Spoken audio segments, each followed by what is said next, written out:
Welcome to Kopi Time, a podcast series on markets and economies from DBS Group Research. I'm Taimur Baig, Chief Economist. Welcome you to our 147th episode. Today, we are delighted to have Kishore Mahbubani back on the show. He's a distinguished fellow at the Asia Research Institute, National University of Singapore. Mr. Mahbubani has been privileged to have two distinct and very distinguished careers. First as a diplomat from the 70s all the way to the early 2000s, and then in academia.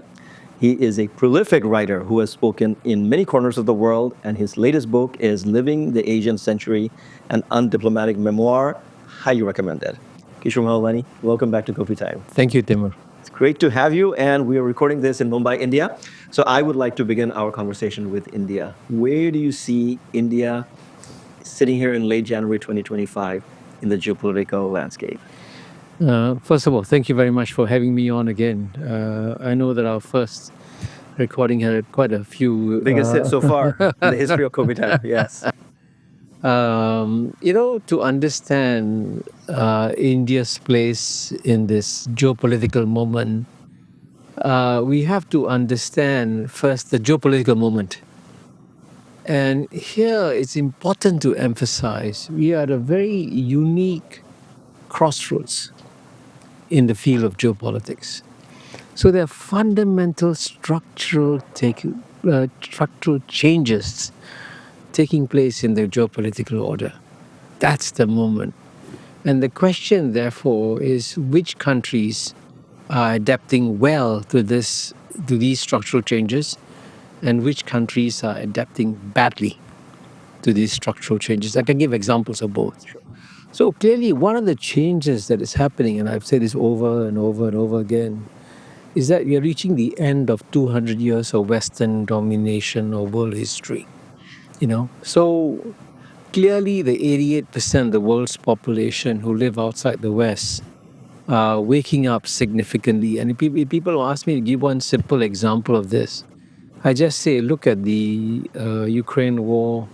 Even though the Russian invasion of Ukraine was clearly illegal, no question about that. When the West imposed sanctions on Russia, 85% of the world's population didn't join the West in imposing sanctions on Russia. So you can see, therefore, this bifurcation. And at the same time also, within the West, you have to make a huge distinction between United States and Europe. At the beginning of the 21st century, they were more or less on par. Now, look at the United States. It's so much bigger, right? EU has shrunk to 2/3 the size of the United States.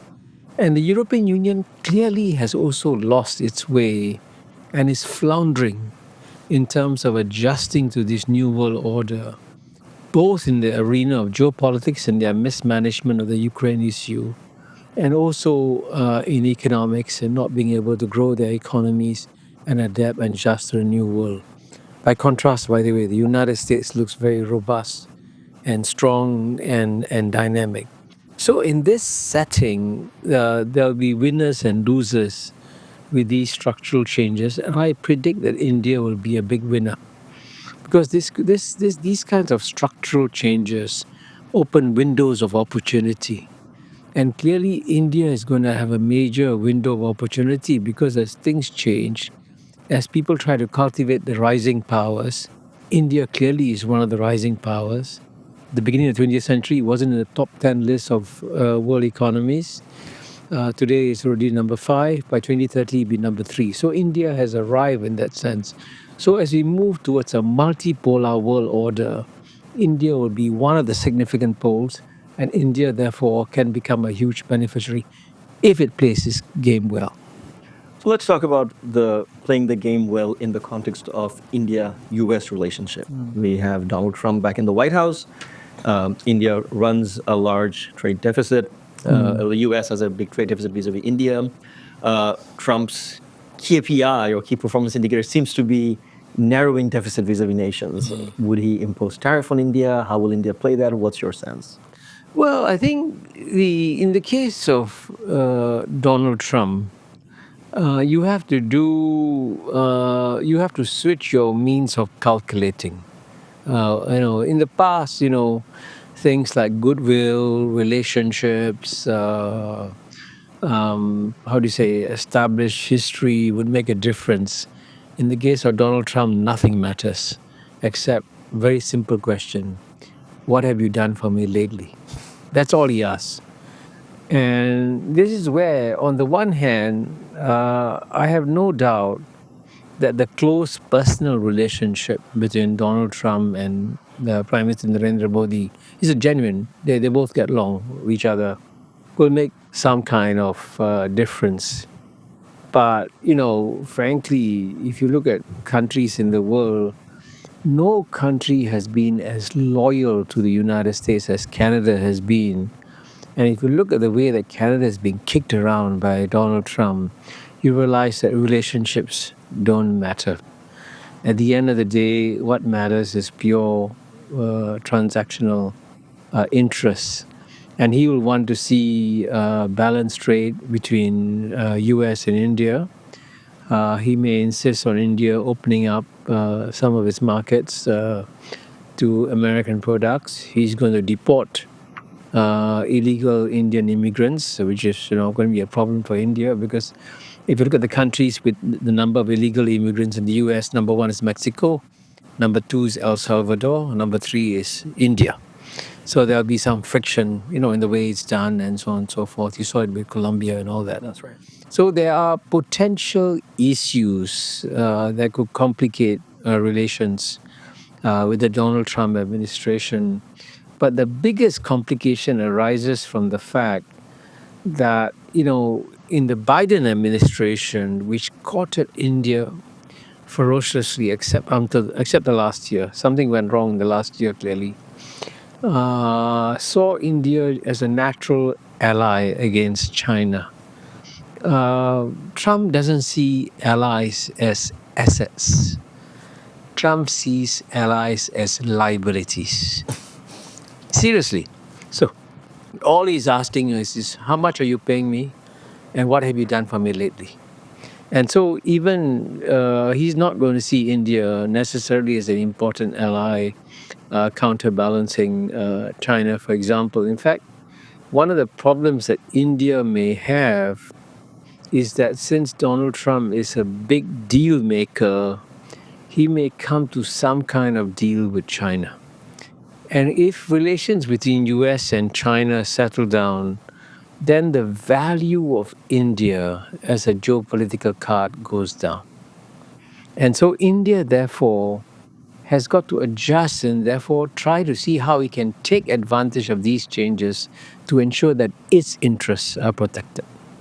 I want to talk about India-China relationship momentarily, but just want to stick with India-US briefly before we do that.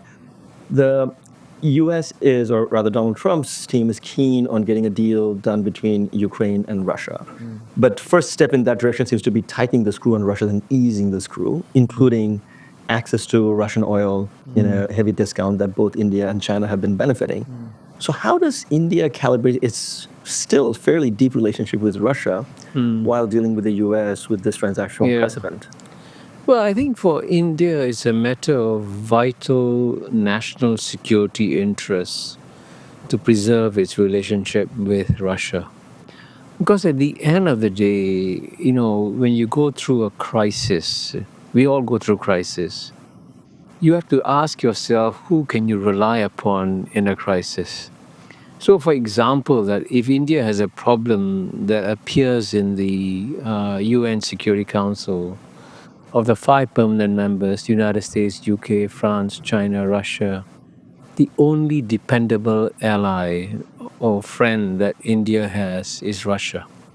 If India asks Russia to veto something on India's behalf, Russia is likely to do so. So you watch even the body language in the meetings between Prime Minister Narendra Modi and President Putin, within Prime Minister Narendra Modi and Sergei Lavrov. You can see there's a lot of trust that's been built up over there. So India is not going to give up its relationship with Russia. And for India as a net importing oil country, to give up access to cheap Russian oil will be a huge economic price to pay. And I don't see why Indians should pay that economic price. So I think they will definitely resists any moves to have get by the U.S. to try and get them to cut off their ties with Russia. And going, since you want to discuss the U.S.-India relationship, I think it's also important to emphasize why did things go some a bit rough in the last year, the Biden administration. Things seem to be, going so well, and then you had at least 3 points of friction that emerged. First was, of course, the I think India was surprised how Canada went full blast on going after India about the purported assassination of a Canadian citizen. And, traditionally, Canada would listen to hints from Washington, D.C. Didn't the Biden administration tell Canada, go easy, India is an important friend? That question must be on Indian minds. And then, of course, the sudden removal of Sheikh Hasina from Bangladesh was also a bit of a shock for India, because Sheikh Hasina was a reliable friend of India, and right now, as you know, she's in India. And that also, frankly, was encouraged by the United States, that we know it's a matter of fact. And then, thirdly, the other thing that surprised me was the decision of the Justice Department of the Biden administration to go after Adani. I mean, surely enough people in Washington, D.C. knew that, you know, Mr. Adani is very close to Prime Minister Modi. So suddenly you find a relationship that you thought was a good one got a lot of sand was thrown into the gearbox.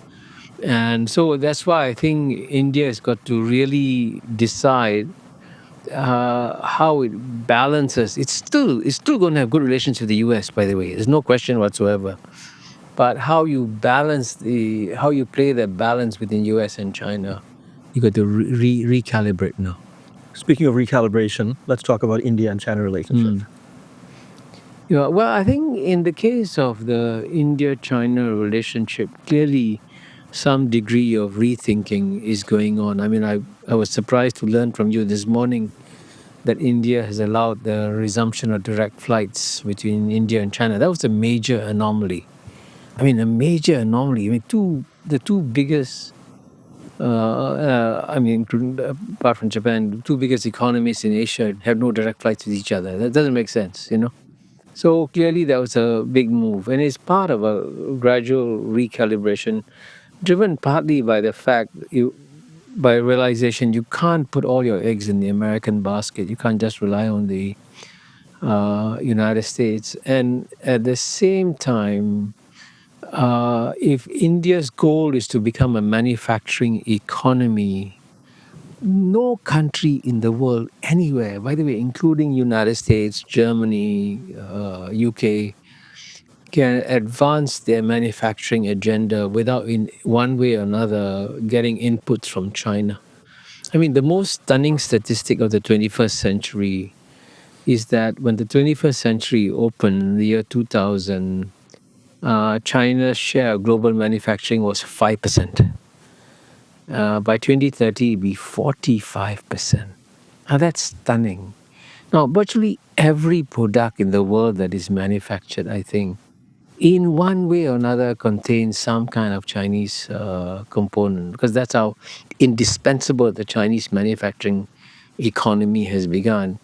And if you closed your eyes, okay, you scrub out the word India, put economy X, and you scrub out the word China, you put economy Y, and you did a simple cost benefit calculation, would economy X benefit from closer cooperation in manufacturing with economy Y, or would it be better off doing less with economy Y?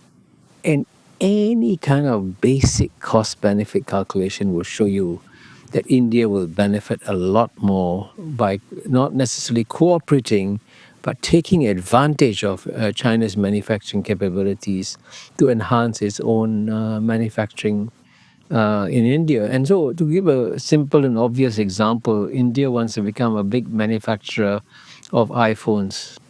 There is no way you can manufacture an iPhone. without Chinese components. No way, absolutely no way. And I can tell you that Apple's reliance, everybody thinks that because of the US China friction, Apple has reduced its reliance on Chinese components. If you study it carefully, it has actually increased because the products in China have become cheaper and more competitive. And Apple is all about profits. So clearly, if you really want to enhance your manufacturing capability, and I think, as you know, some people within the Prime Minister Modi's government are coming to realize that they have to, in one way or another, collaborate with China too.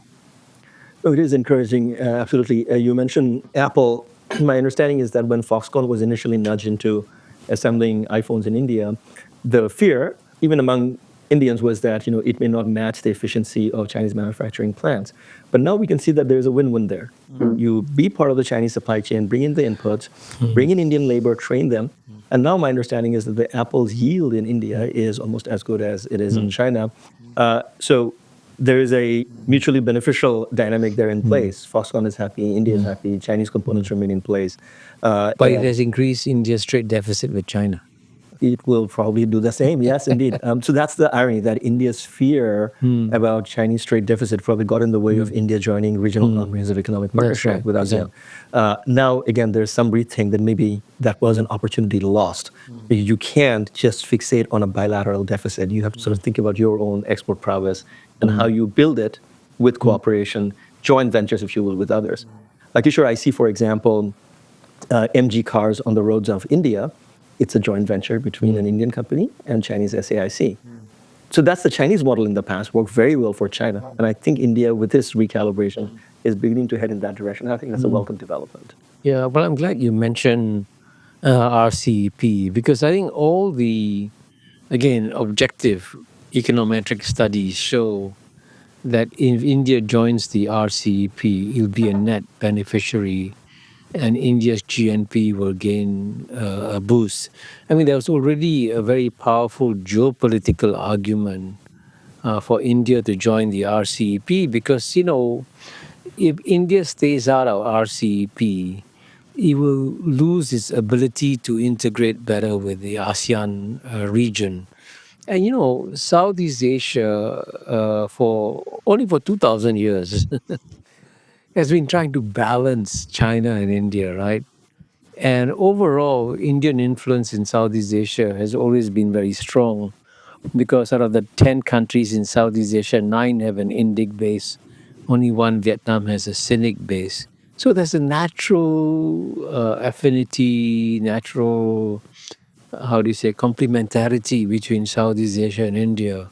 But what RCEP does is, and with India not joining, is that India cuts itself off from Southeast Asia. There's a manufacturing ecosystem there, very powerful one. And in Southeast Asia, of course, by then, by default, gets closer to China. So there's geopolitical argument for India to join RCEP. But more importantly, in the long run, India has got to make a vital strategic decision. And this is a big strategic decision that only someone as strong as Prime Minister Narendra Modi can make. That in the long run, will the Indian economy succeed by being more protectionist or by being more open? And frankly, the main reason why China has succeeded as an economy so well is that the Chinese made a big strategic decision that the only reason why they suffered the century of humiliation from 1842 to 1949 and the reason why they became so weak is because they closed their economy and not integrated with the rest of the world. And as you know, the Chinese have decided, okay, now we'll do the opposite. As Xi Jinping said in Davos in 2017, we plunge into the ocean of globalization, we struggle to swim, we drank water, but we became stronger as a result. And so now Chinese economy, by integrating it with the rest of the world, has become a remarkably robust and strong economy. And I think India can do the same because Indians are naturally competitive. I mean, you look at every country in the world that Indians have migrated to. And I can say this with some confidence as a Sindhi. I have first cousins, children of my mother's and father's siblings All over the world. living in Guyana, Suriname, Texas, London, Florida, Nigeria, Ghana, Mumbai, Calcutta, Singapore, Hong Kong, Japan, every corner of the world. I have first cousins. And And even in Kyoto, big yeah, cousins. yeah. And you know what? They're all doing very well. They compete very well in a competitive economic environment. And you can see in the United States, which is the most competitive human laboratory in the world, the ethnic community with the highest per capita income are the Indians. So, India therefore needs to make a very powerful strategic decision that India can and will compete. Now, of course, when you open up the economy, there'll be disruptions, there will be difficulties. It's the same thing that happens when a woman gives birth, right? You go through labor pains. After the labor pains, you end up with a beautiful baby. So, and that beautiful baby could be a much more dynamic, competitive Indian economy. Sure, we are two Singaporeans sitting here in India. So let's talk a little bit about Singapore-India relationship. Sure. Well, I think we are very blessed that early on, all the leaders of Singapore decided that they had to make long-term investments in India. And, it happened under Mr. Lee Kuan Yew. I actually personally accompanied Mr. Lee Kuan Yew when he visited India. And all I remember is that at that time, I think the Prime Minister was Morarji Desai and Indira Gandhi was in opposition. So you can more or less figure out what year it was. So regularly, Prime Minister Lee Kuan Yew used to come here. But the man who triggered what you call the India fever in Singapore was Prime Minister Goh Chok Tong. And you mentioned my memoirs, Living the Asian Century. I think I also talk about how Prime Minister Goh Chok Tong, worked hard to get India admitted into the ASEAN regional forum. So over the years, a lot of trust has been built up between the Indian leaders and Singapore. So I think that long-term trust means that we have a very stable long-term relationship between India and Singapore. But at the same time, I think it's important for Singapore to realize that the competition for attention of India is growing more intense because all you have to do is do a count of all the leaders coming to Delhi now to court India. It's gone up like this, right? Clearly, India's influence has grown. So you cannot take for granted that just because we were had close relations in the past, we have close relations in the future. We have to reinvent ourselves and continue to work hard to get closer because you can see already in the past, relations between Indonesia and India were not close, but just a few days ago, President Prabowo was invited as the chief guest of the Indian government. So that's an example of how the competition for India's attention will grow in the coming years. Kishore, this is a very critical point. Last year, several members of Indian Chamber of Commerce were in Singapore, and they seem to suggest, I mean, there was a pushback to what they said, but they seem to think that Singapore lacks a credible, coherent strategy vis-a-vis India, especially with all these competition for attention, if you will.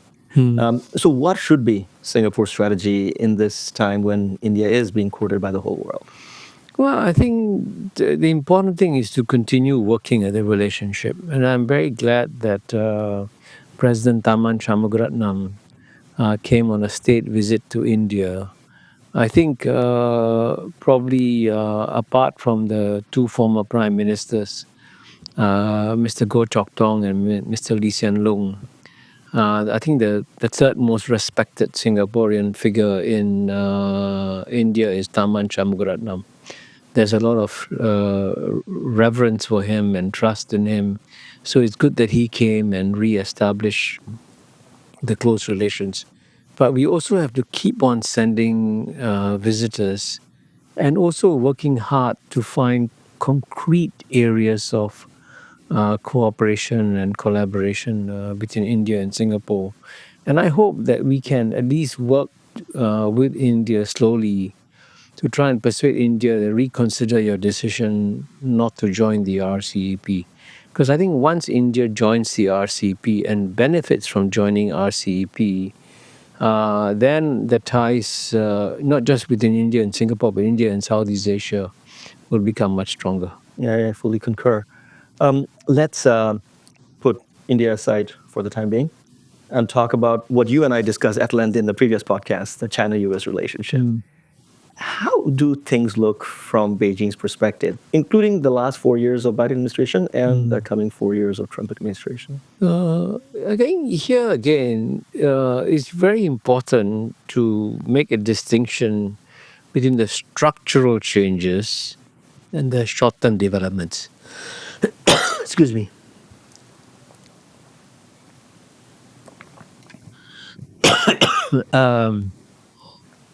Structurally, the relationship between US and China is shifting. I mean, the Americans are obviously trying to stop China's development. They think to some extent they have done so. But if you take a 10-year time horizon, no way they're going to stop China. So the Chinese still feel confident that the long run, they'll be better off. The Chinese economy, as you know, is having some real short-term challenges. The next 2 to 3 years will be difficult. The real estate market is still in the dumps. Consumer sentiment is down. Business sentiment is down. So they're struggling to get their 5% growth rate. So over the next 2 to 3 years, Chinese economy is going to be struggling. But if you look at China decade by decade, at the end of each decade, they look so much stronger. And I gave already the statistic how their share of global manufacturing has gone from 5% in 2000 and will reach 45% in 2030. That's an example of how this look decade by decade. And certainly, if you ask yourself a very simple question, which leading economy in the world has invested the most in the industries of the future? I mean, no question is China. Yeah? EVs, solar panels, wind turbines, battery technology, robots, you go on, right?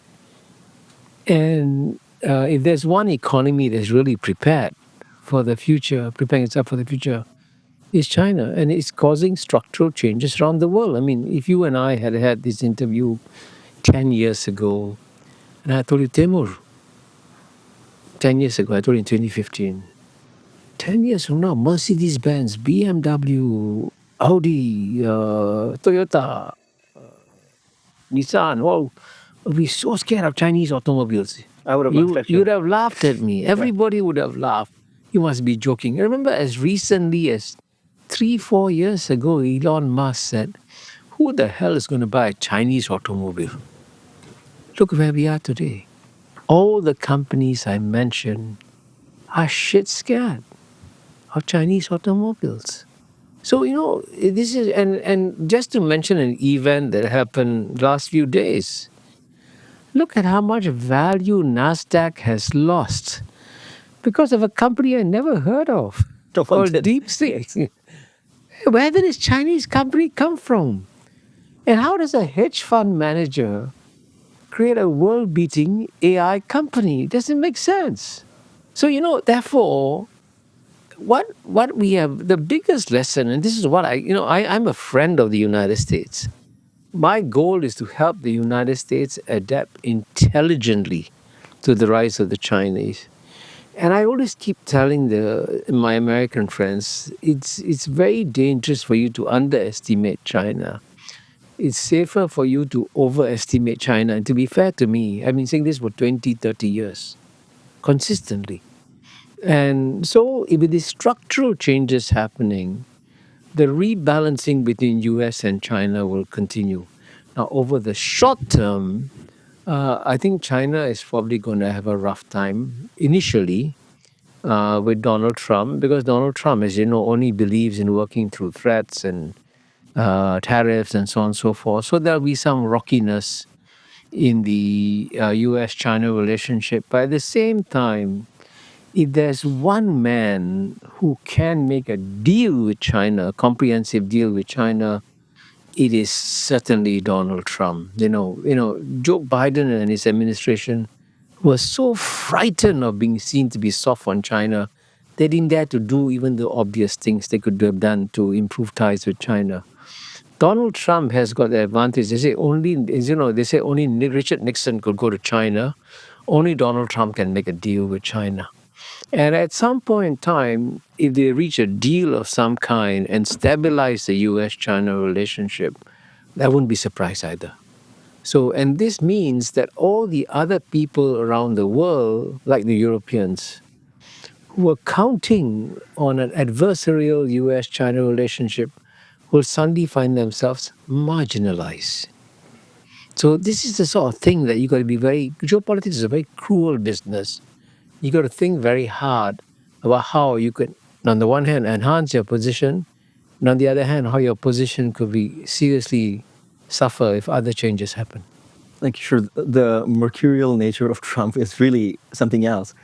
To your point of the Biden administration being petrified of just being seen soft on China, they basically co-opted all the measures that Trump had put in place, and they intensified them, including the ban on TikTok. And then Trump comes back and he says, yeah, maybe we shouldn't ban it. Yeah. So what was the point of trying to look even holier than thou for the Biden Yeah. administration? It didn't really amount to anything. But just staying it...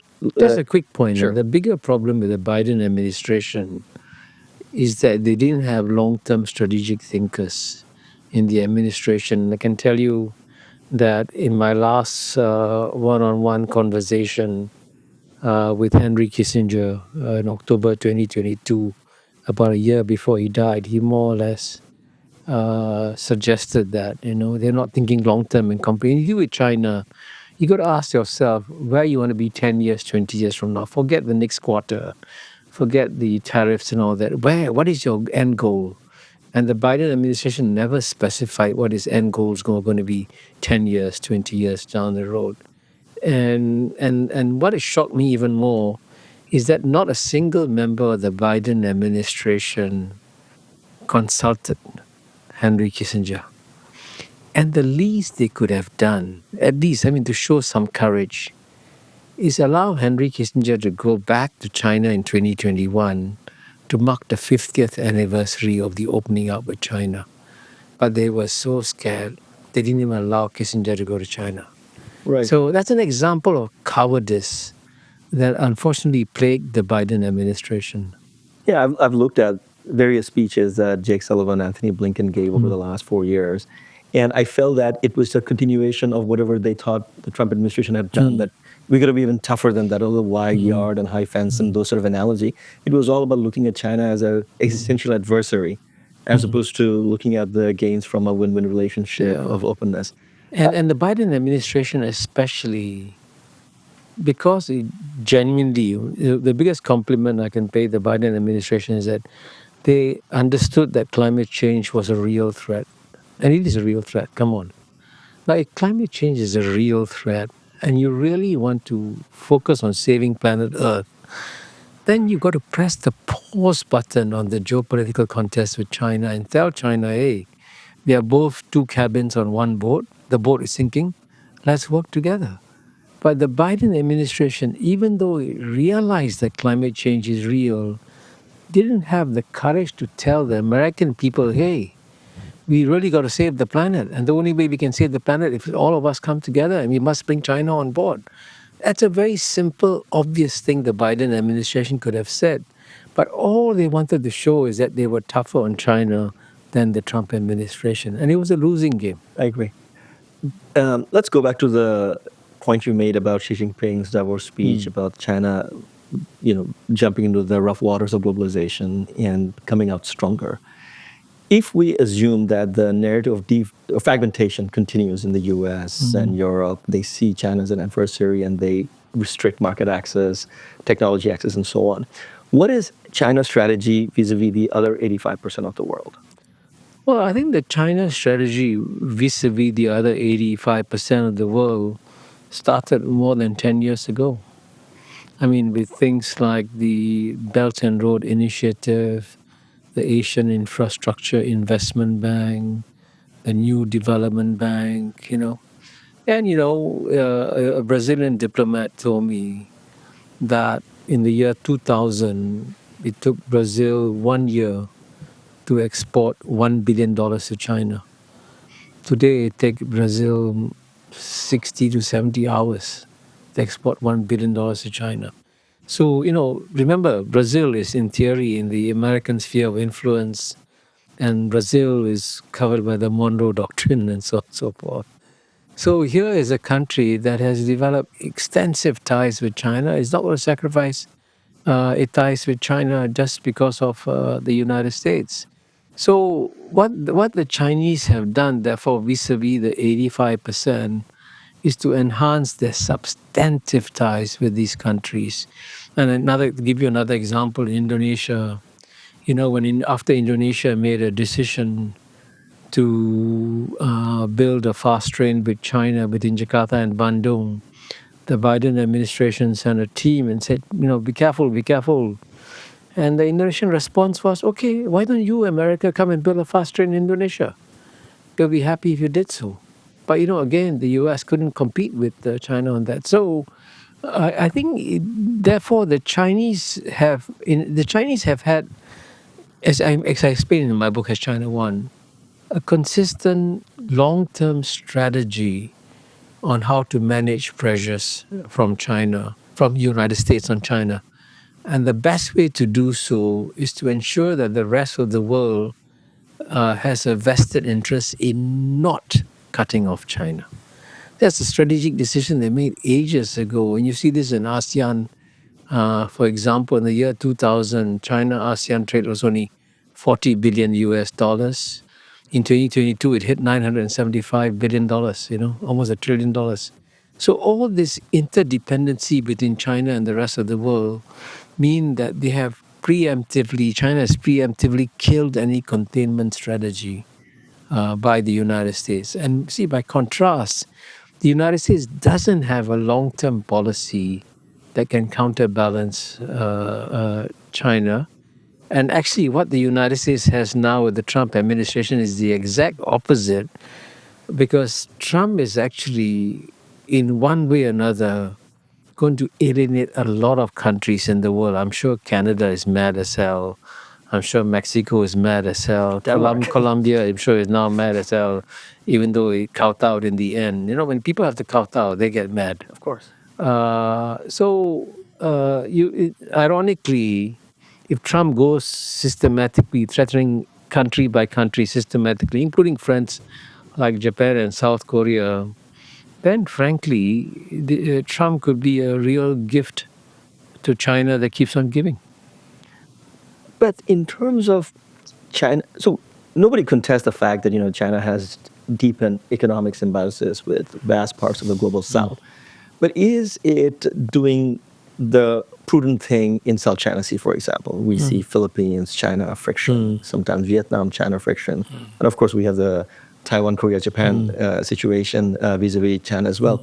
So what's your assessment of China's sort of the wolf warrior past, or is it sort of being a little more pragmatic in dealing with its immediate neighbors?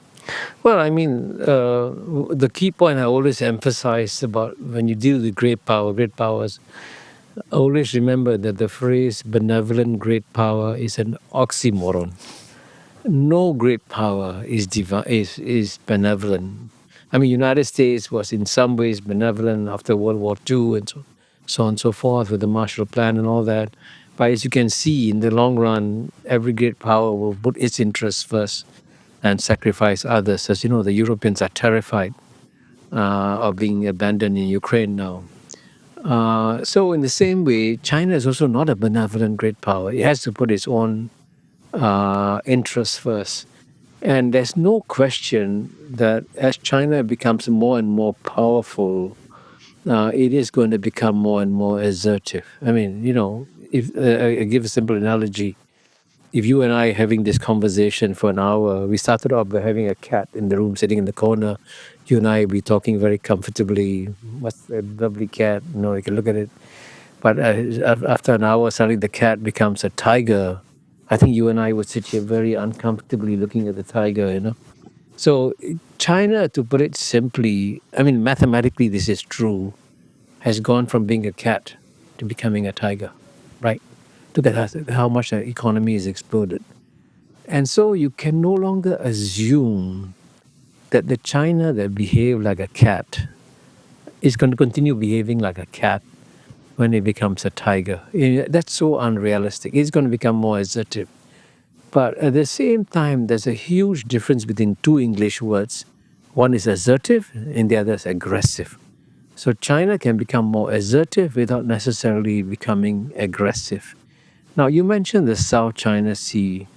Just go and read Graham Allison's book, Destined for War on US China Relations, where he says Americans keep wishing, why can't China be like us?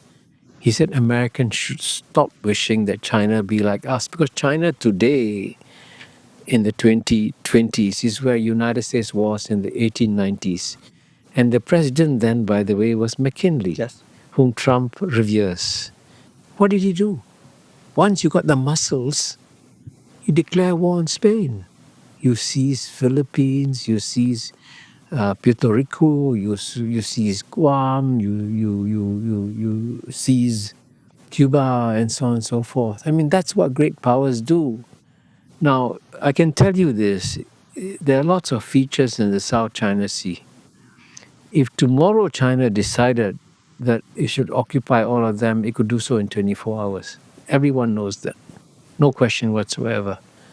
And the question, therefore, is why hasn't China done that on the South China Sea? And here, when you look at all the discussions on the South China Sea, in theory, the problems are within China and the four ASEAN countries: Philippines, Malaysia, Vietnam, and Brunei. All the discussion of South China Sea is in the Anglo-Saxon media. The South China Sea, the ASEAN countries are keeping very quiet because they know they have to, in some ways or another, get along and work with China and find adjustments with them. And it doesn't mean that they kowtow to China, but they also know that you got to stand up with China, which Vietnam is doing all the time, but you don't have to do so publicly, right? And the problem with the Philippines is that you notice that when you deal with a rising power as a neighbor, the most important thing every country in Southeast Asia should have is a consistent long-term policy in managing your big neighbor. When you vacillate, you create confusion and uncertainty. And the Philippines has gone from Gloria Macapagal Arroyo, pro-China, to Aquino, pro-US, to Duterte, pro-China, to now Marcos, pro-US. Now that inconsistency becomes a challenge in geopolitics. You're creating unnecessary problems. So I've told my Filipino friends, sit down and work out a consistent long-term policy on China where you defend your interests, but make it bipartisan and stick to it over the long term. And don't flip and switch every 4 to 5 years because it's not healthy. At the end of the day, Philippines has got to find a way of living with your big neighbor. You and the rule of history is that if you have a big neighbor, you adjust to the big neighbor, and the big neighbor doesn't adjust to you. By the way, in just to confirm this, a good friend of mine was a champion sailor, and she says when you're on a sailboat and you see a big boat, right? Even if in theory you have the right of way and the big boat has to give way, there's something called the big boat rules. The big boat rules.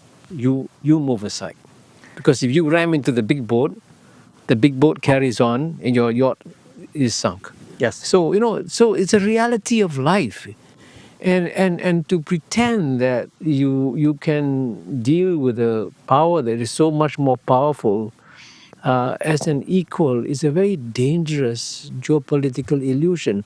No, it doesn't mean, I want to emphasize, it doesn't mean you kowtow, give way, and so on and so forth. But you manage the great power in such an intelligent way. You persuade them that it's in their interest to work with you and that you're not hostile to them. And yet at the same time, you tell them very clearly, these are my core interests and please don't touch them.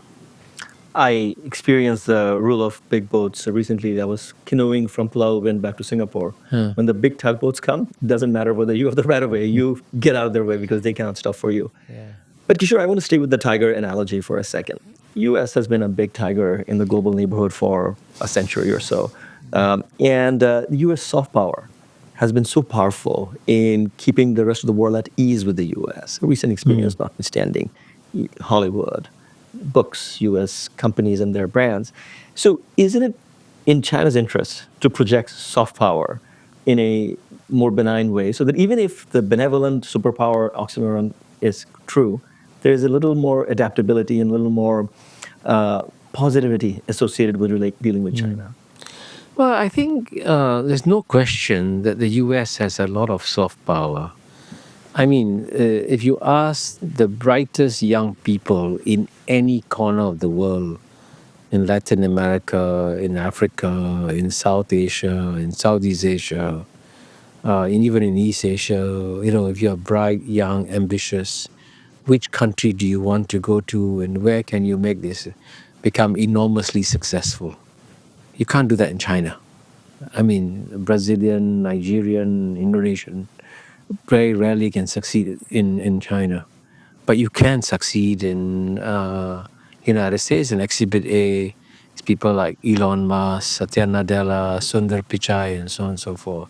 So in that sense, the United States has real soft power in terms of attracting the brightest and the best to come to the United States.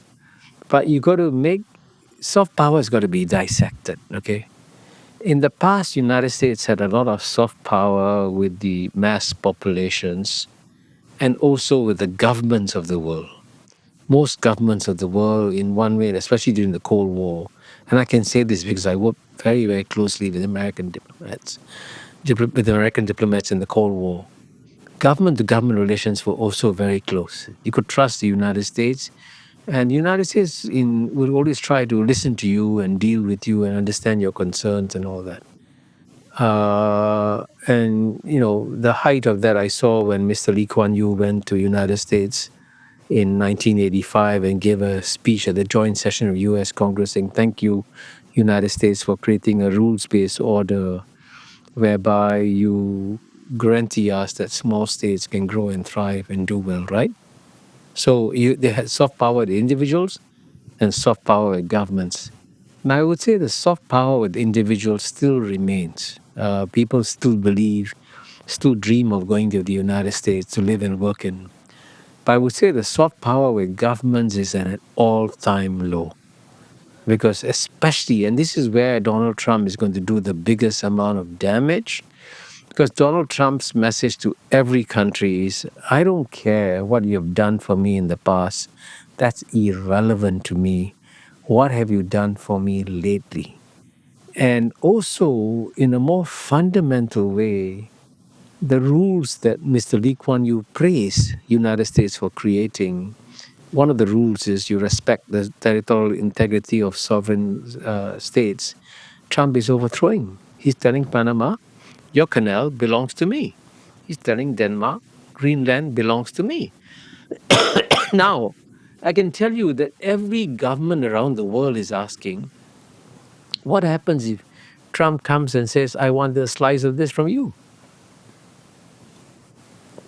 How are you going to tell him no, right?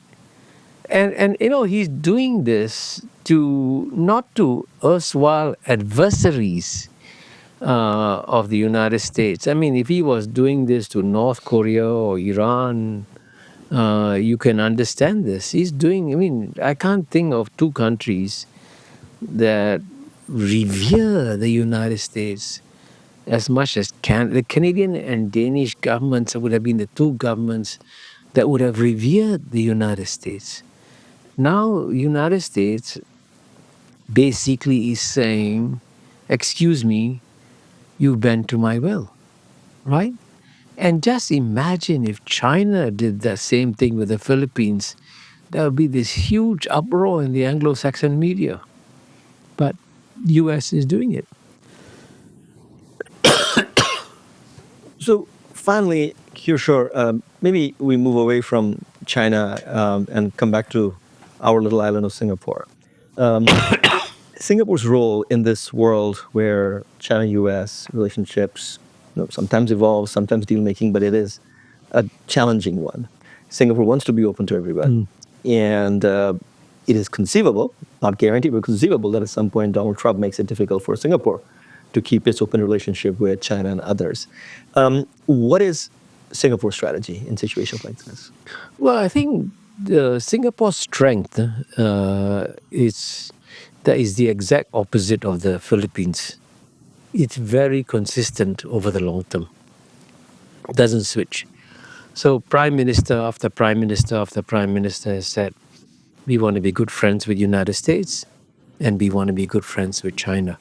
Now, it wasn't a problem when the United States and China were getting along.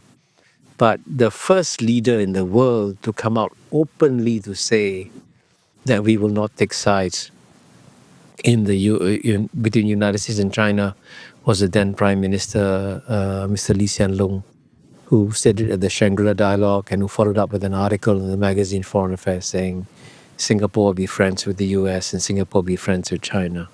But at the same time, you see, Singaporeans are realistic enough to know that it will not be easy, that things will get more difficult, especially with a leader like Donald Trump, who doesn't care what you did for him many years ago. So I would say, therefore, that Singapore has to be very, very careful and make sure that no event happens that triggers, a situation where you're forced to take sides. So you've got to be very, very vigilant and make sure that nothing comes close to your shores, which affects you having to make a choice between US and China. But of course, at the same time, you got to step up your substantive ties with both countries. And here I must say that the good news is that United States doesn't have a trade deficit with Singapore. Seen that being flagged in the media, yeah. It has a trade surplus with Singapore. And fortunately for us, Donald Trump knows a little bit about Singapore and admires Singapore, because when somebody asked him, why did you bring Kim Jong-un to Singapore to meet him? And his answer was that I wanted Kim Jong-un to see a successful country like Singapore so that he could model North Korea on Singapore.